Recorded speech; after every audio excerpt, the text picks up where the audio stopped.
আসসালামু আলাইকুম। আজকে আমি আপনাদের জন্য একটা কলিজা ঠান্ডা করা ডেজার্ট রেসিপি নিয়ে এসেছি। আশা করি সবার ভালো লাগবে। তো চলুন শুরু করা যাক। এই ডেজার্টটা বানানোর জন্য প্রথমেই আমি 4 কাপ পরিমাণ পানি নিয়ে নিয়েছি। এরপর 1 কাপ সাবুদানা নিয়ে নিয়েছি। এরপর ভালো করে সাবুদানাকে আমি সিদ্ধ করে নিব। তো এরকম সিদ্ধ হয়ে আসলে মিডিয়াম আঁচে সিদ্ধ করব। তো সিদ্ধ হয়ে আসলে এটাকে আমি একটা ছাঁকনির মধ্যে ঢেলে নিব।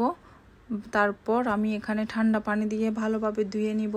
ঠান্ডা পানি দিয়ে ধোয়ার পরে এটা জর্জরে থাকবে।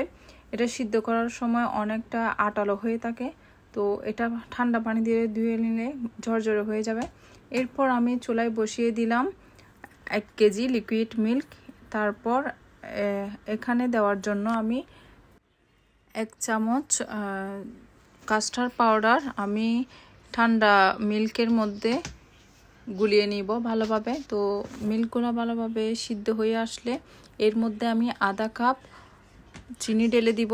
তো আপনারা পরিমাণ মতো দিবেন। আপনারা কম মিষ্টি পছন্দ করলে কম দিবেন। তো এরপর আমি দিয়ে দিলাম এখানে 2 চামচ কনডেন্স মিল্ক দিয়ে ভালোভাবে মিক্স করে নিব। এরপর আমি যে কাস্টার্ড পাউডারগুলো গুঁড়িয়ে রাখছিলাম এগুলো ভালোভাবে আবার মিক্স করব, নাড়তে থাকব যতক্ষণ না মিল্কটা সিদ্ধ হয়ে আসতেছে। তো এভাবে এটা সিদ্ধ হয়ে আসলে কিছুক্ষণ নাড়াচাড়া করে আমি এটাকে নামিয়ে নিব। তো মিডিয়াম আঁচে এটা করবেন। এটাকে আমি বেশি ঘন করি নাই, কারণ হচ্ছে নামানোর পরে এমনিতেই এটা ঘন হয়ে যাবে। তো এটাকে আমি কিছুক্ষণের জন্য ফ্রিজে রেখে দিব।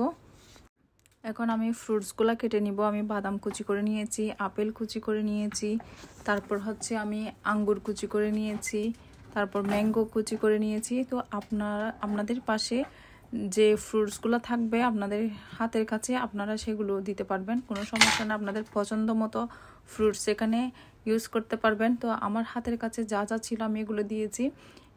তো আমার ফ্রুটসগুলো কাটা হয়ে গেছে। অবশ্যই বাদামটা দেওয়ার চেষ্টা করবেন। বাদামটা দিলে কিন্তু অন্যরকম একটা স্বাদ লাগে। এখন আমি ফ্রিজ থেকে এগুলা বের করে তারপর সাবুদানাগুলা ভালোভাবে মিক্স করে দিব। এখন আমি এগুলা ফ্রিজ থেকে বের করে এখানে পছন্দ মতো ফ্রুটসগুলো আমি এখানে দিয়ে দিব। তো আপনারা এটা অবশ্যই একবার ট্রাই করবেন এই গরমের দিনে। ঠান্ডা ঠান্ডা এই ডেজার্টটা একবার বানিয়ে খেলে আপনার কলিজাটা একদম ঠান্ডা হয়ে যাবে। তো একবার ট্রাই করে দেখবেন। তো এটা আপনারা ঈদেও বানাতে পারেন, যে কোনো সময় মেহমান আসলে আপনারা এটা বাসায় রেডি করতে পারেন। তো আমার কাছে অনেক ভালো লেগেছে। তো আমার বাসায় সবাই খেয়ে এটা অনেক প্রশংসা করছে। তো আপনারাও চেষ্টা করবেন আমি যেভাবে দেখিয়েছি এভাবে বানানোর জন্য। এই রেসিপিটা আপনাদের কেমন লেগেছে অবশ্যই কমেন্ট করে জানাবেন। তো আজকে এই পর্যন্ত। ওকে, আল্লাহ হাফেজ।